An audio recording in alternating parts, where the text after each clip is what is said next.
got some other music back there too. This is another one. This is, when I listened to this tape, I couldn't believe it. And every time I listen to it, I still can't believe it. But I go entirely by the integrity of the good friend of mine who knows the people that recorded this. And if it wasn't for him and his reputation, I would say something is really weird about this tape.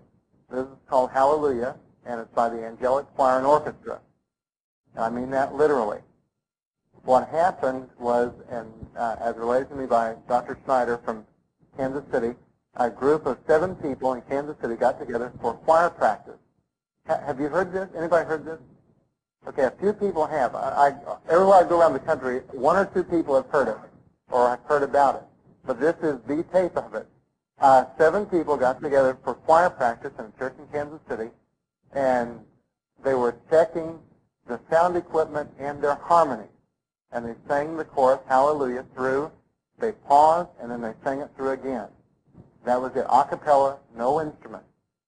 And when they started playing it back, they thought something went wrong with the system until they realized that there were thousands of voices singing with them. There was a harp, bass guitar, trumpets, all sorts of things in there. And then during the time that they had paused, there's a solo, which none of them sang.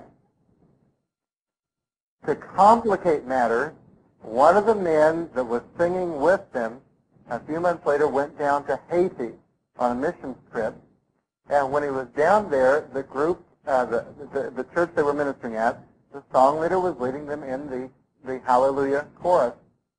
And during the middle of it, he started singing this chorus, or the verse that's found on this tape.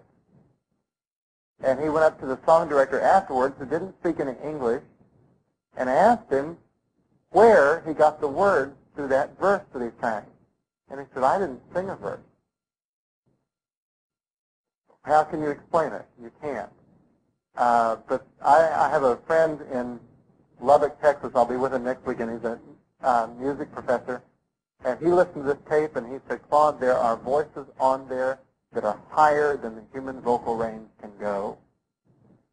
And they are sustained for a longer time than what the human voice can sustain one note with that much clarity.